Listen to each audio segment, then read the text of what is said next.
Hello, everyone. It's my great pleasure to be here.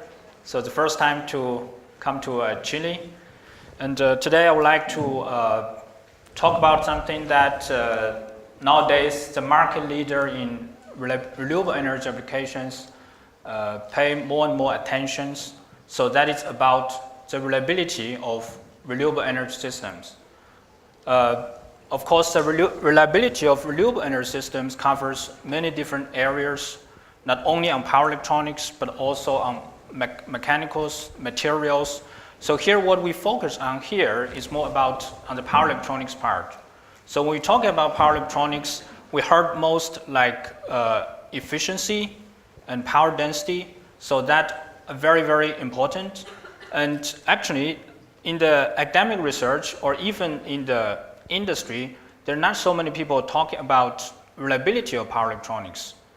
But I will discuss a little bit later that it becomes more and more important in the renewable energy applications. So I would like to ask a question. How many of you have heard about this incident about the Galaxy Note 7? Yeah. I think all of us know, I expect. But maybe not all of you know that this incident actually cost about $5 billion to Samsung. So this is one of the biggest technological incident in the history because this Galaxy Note 7 was released in last August in 19th, and then they have the first recall in September. So it's very fast. They have the first recall, and then in about 1 month they have the second recall. They found another problem about the battery. So we know that there is some problem in the battery, and actually there are some detailed analysis about the failure mechanism, why those batteries catch fire. The funny thing is that actually in the first recall they found a problem of the battery. That is because of this elective electrode in this bending area. Because in this battery they have the positive electrode and elective electrode, and then there are some insulator in between. So that is insulator in between. And then when this positive electrode and the elective electrode touch each other, and then short circuit will happen, and then this battery will catch fire. In the first slots of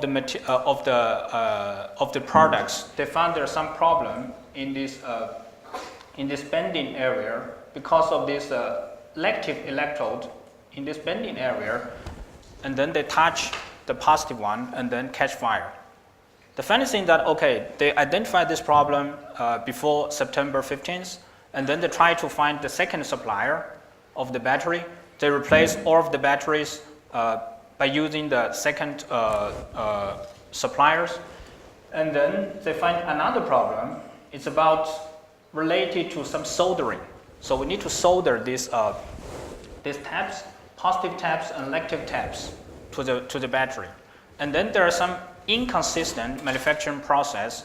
It happens that in some of the batteries, it happens the soldering area actually because there's some bending, and then it causes the short circuit between the positive electrode and elective electrode again. So that means they have two different failure mechanisms come from two different battery suppliers. So this is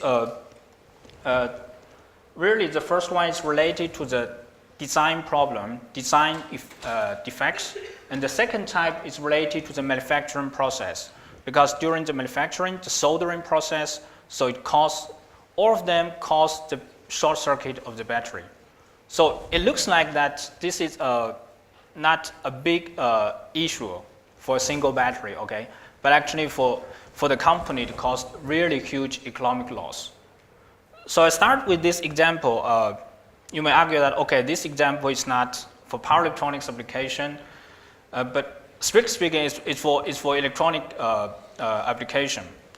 But power electronics has the same potential that it could happen with some very severe technological incidents of that. So that's why in the following slides, I will talk about, first I would like to introduce a little bit about Aalborg University, especially on the reliability aspect research, and why we go to shift to these research directions. And then I will give some discussions about the motivations in the renewable energy application, why we would like to design power electronic systems that can fulfill the reliability target and also have better maintenance plan. And then the third part, I will give some just a few research highlights about that. So it took me about more than 20 hours to come here. So it's in the north part of Europe, and this is where Denmark located in north part of Europe. And then Aalborg is in the north part of Denmark. Aalborg University is a relatively young university. It was established in 1974. And currently we have about 22,000 students. And what makes Aalborg University unique in education is that we implement a problem-based learning model in the education. What does it mean? In our bachelor and master education program, actually the students get 50% of the credits from the course, participating in the course, but also another 50% that's from the projects. So they do group projects every semester since the first year of the undergraduate until the last year of the master study. They form groups with 4 to 6 students, and then each year the professors propose the topics. So most of the case, the topics are quite related to practical applications. So the students have their own like study rooms, each of the group, and then they work together as a team to implement the project. So this is something I would like to mention because many of you here are the undergraduate students may be interested in. Our department is called Department of Energy Technology, and then the research and education covers starting from the energy generation from different sources like wind power, fuel cell, batteries, photovoltaic, to the transmission of those energies. Finally, go to the grid, electric grid, or go to different applications. So you could see that in this block diagram, in many places we need power electronics. So power electronics is kind of interface between the electrical energy source to the load. Okay. In 2011, there are some Danish companies. So there are some of them are the market leaders in renewable energy, like in wind power application. So they approach us that they would like to initiate some activities to study the reliability of power electronics. So that's why we created this research center together with some Danish companies. The major aim of this research center is that we would like to design high reliability power electronic systems in order to lower the development cost and lower the manufacturing cost efficient, at the same time consider the efficiency, consider the density, and also the predictability and low operational and maintenance costs during the service life. So I'll come to this point a little bit later also. So that is a basic introduction of Aalborg University. And then I would like to talk about some motivations behind why we do this and why I talk this topic today. I was told that maybe not all of you are in the area of power electronics. So power electronics, as I mentioned, is kind of interface. So it's kind of interface between the electricity generation to the electricity consumption. It could be bidirectional, okay?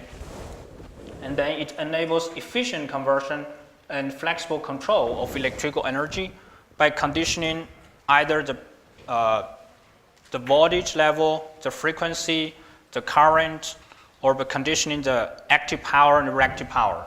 So that is the function of power electronics. There are many kind of topologies, there are many kind of control method, and the basic structure could be like this. For example, there are kind of topology. So in that topology, there are different kind of basic components.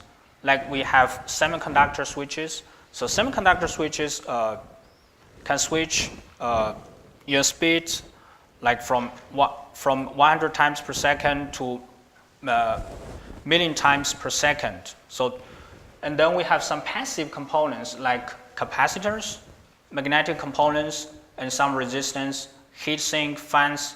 So if you're working in power electronics hardware, you know there are some other components as well. And then we implement a controller to regulate this, the power flow, the voltage, the current, and the frequency.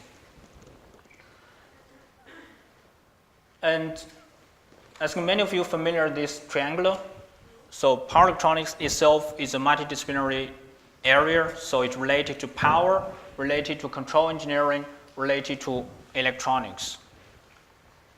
So this is what we've seen from 1974, that kind of defined scope of power electronics. But nowadays, of course, with the development in the last 4 decades, there are many, many more areas that use power electronics, and there are many, many more multidisciplinary expertise that lead it in power electronics design and research. So the main motivation for more reliable power products for renewable energy application is that it's related to the cost. It's related to the cost of energy, because one important factor to make a kind of energy competitive is about how much does it cost per kilowatt hour. Okay, this is a key factor. If we would like to expand renewable energy like photovoltaic, like wind energy, we need to try to reduce the cost of energy so that it can somehow equivalent, equal, or even less than the conventional energy source, like fossil fuel.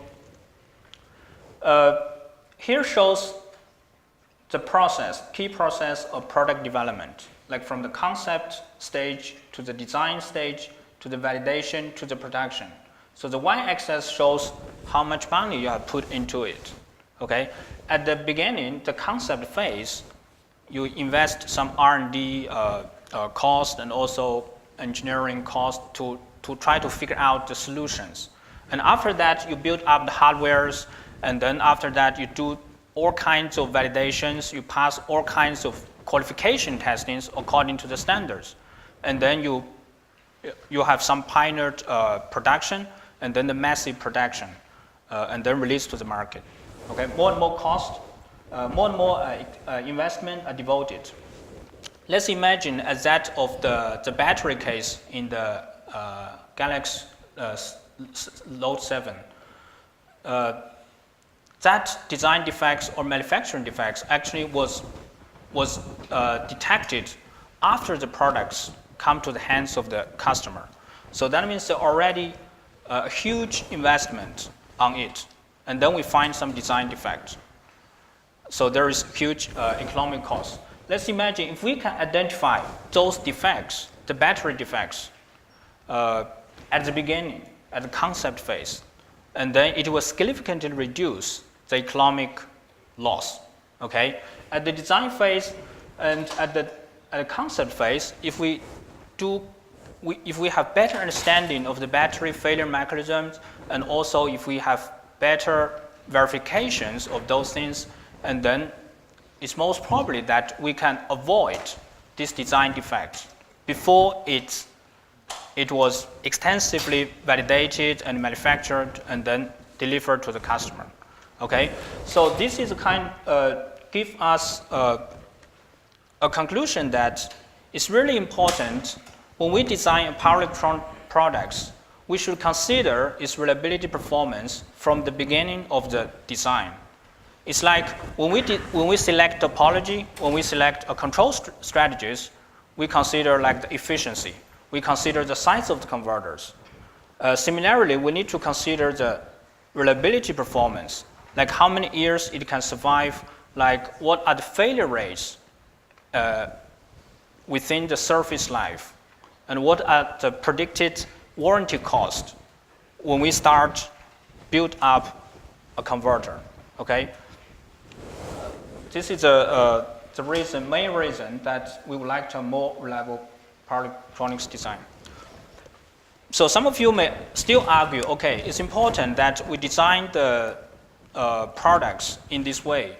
But what about if power electronics is very, very reliable? The reality is that compared to other components like mechanical components, in many applications we found power electronics is one of the weakest point. Okay, one of the weakest point. Here just showed two field experience. Of course, they're just examples. The conclusions cannot be extended to in general case. Okay, you cannot say for PV plant in Chile there will be similar conclusions come from here.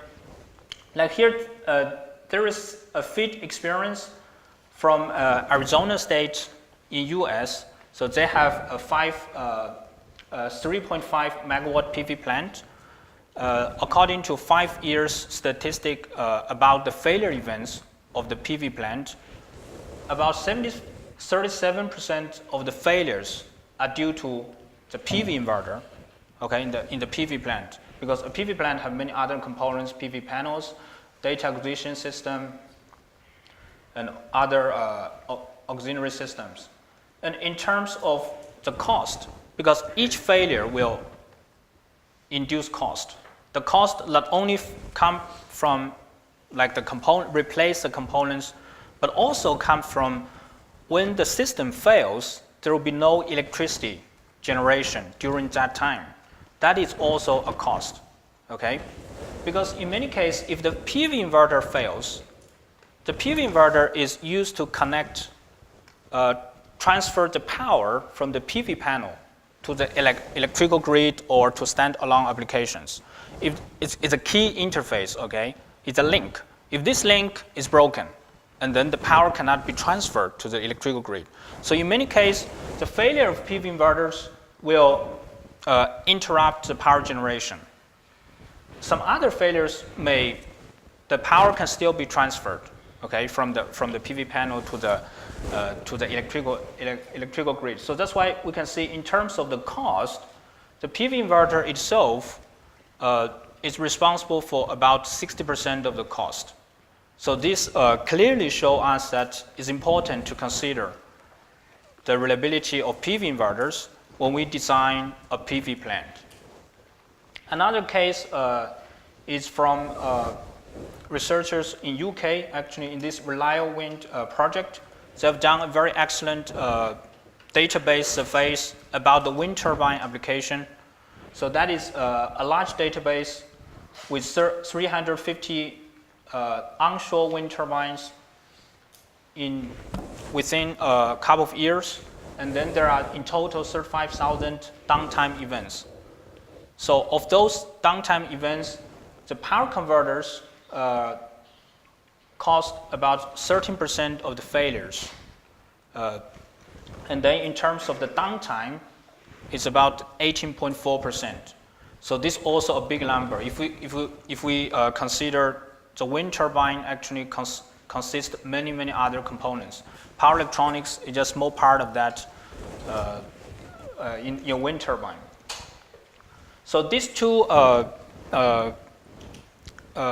surface and data analysis clearly show us that reliability of power electronics is really an important aspect to be considered. And from the industry point of view, actually the industry, here the table shows different trends from the past, present, and the expected practice for tomorrow. So for tomorrow, we really need predictive maintenance. That means we can predict the healthy status. Yeah, please. And then need very low failure rates and implement this design for reliability concept. That means start to consider the reliability since the beginning. The challenge is we see a trend in the industry is that they really would like to become transit from a product provider to a service provider. Okay, what does it mean for a service provider? For a service provider, they would like to, like in the wind industry, they have contract with a customer. Okay, in the first few years, they take care of all of the maintenance. Those market leaders in the wind industry, some of them have the core competence is that they can provide the service within the whole life. Okay, they take care of everything during the operation, and then the customer will pay a little bit more. But in this case, the wind industry, they really would like to knowing better about the reliability of the products, of the components in the wind turbines. And another challenge is that we're really lacking of multidisciplinary background, engineers with multidisciplinary backgrounds in power electronics and in reliability engineering. Because the practice is that in company, they have both engineers from both sides, and then it's quite difficult for them to discuss. They use different terms. They have different, it's difficult to implement the reliability program in product design, in power electronics converter design. So that's why those companies in Denmark, they really would like to have educated engineers who have expertise like in engineering, like in power electronics, in mechanical engineering, but at the same time, they know some basics about reliability engineering. So this is highly demanding, especially for those market leaders. Since they care about the reliability performance. Here shows some typical lifetime targets.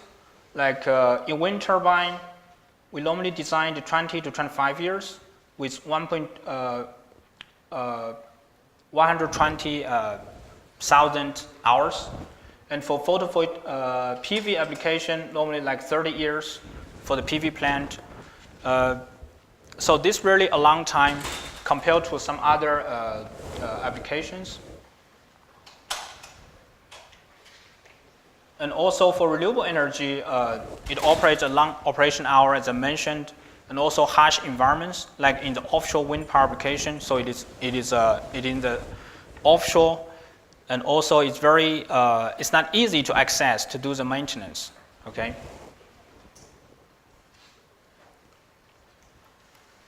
So here shows how a component fails, no matter a mechanical component or electronic component. Why a component fails?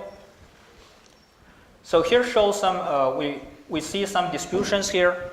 So we see, we call it the load distribution. So load distribution is the stress the component withstand, like a temperature, okay?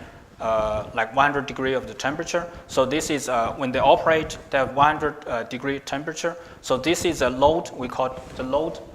And then because of the variation, okay, the products used in different place and also in different time, so there's always a distribution of those loads. And the blue one shows the strength distribution. So the strength is the inherent capability of the component, okay? It's related to the rating, but it's not, maybe not the rated values, because always there's some margin.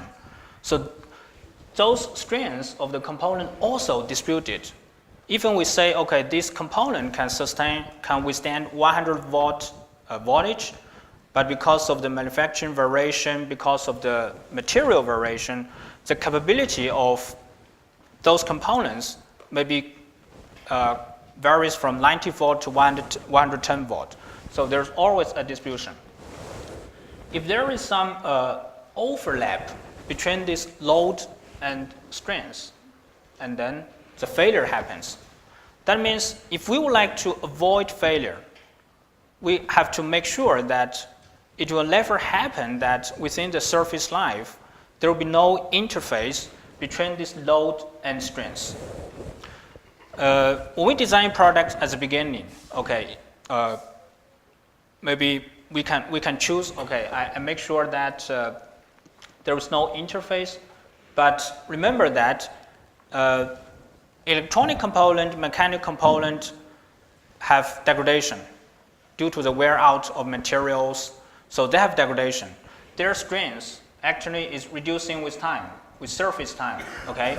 So with the increasing of the operation time, it happens that there is overlap between the load and strength.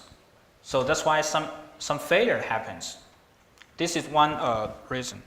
In practice, actually, it's quite difficult for us to accurately predict the user condition, the load distribution. It's quite difficult because the customers vary a lot. In some of the products, we even don't know how the customer use it, okay? Something like this, you can see there is a car and then it's not intended to be used in this way, but there are some extreme users that use that. And also, it's difficult for us to really get the distribution of the strengths of the component. So we need research of that, okay? So that's why we have this a kind of defined scope of reliability of power electronics. We divide it into 3 parts. The first part is about, we call it electric physics. So that is really about to have better understanding of why those components fail. What are the physical reasons behind it? It's like in the first 2 slides, I showed the battery. Why the battery fail? What happens? What is the failure mechanism about that? And then the second part is about design and verifications. So that is related to the design approach. When we consider the reliability as a performance factor, do we need any new design methodologies to take into account? Do we need any new simulation tools that can take into account, okay? And then the validation, robustness validation, we need to prove it. When we prove the efficiency, it's very easy that we measure the input power and output power, maybe we can do it in 1 minute. But when we prove a reliability performance, we really need to take maybe weeks or months or even years to prove it, okay? That is really challenging. And the third part is about the control and monitoring. The control and monitoring talk about after the product has been designed and in the field operation, we still can have some adaptive control method and also condition monitoring, that monitoring the healthy status. In that case, we can either reduce the stress level of components or we can predict the remaining lifetime of those components. And then we can schedule the predictive maintenance of those components. Okay? I just very quickly to go to the research highlights. For example, as I mentioned, it's very important to know the actual user conditions. That's why here we call the mission profile logger. So this is a mission profile logger we put into the PV inverters, PV plant, and then we can continuously get the ambient temperature profile, the humidity profile inside and outside the PV inverter cabinet. Those data will help us to do the reliability analysis. And then we need to do some basic research to understand the failure mechanism of components and also to understand how to model the lifetime of those components.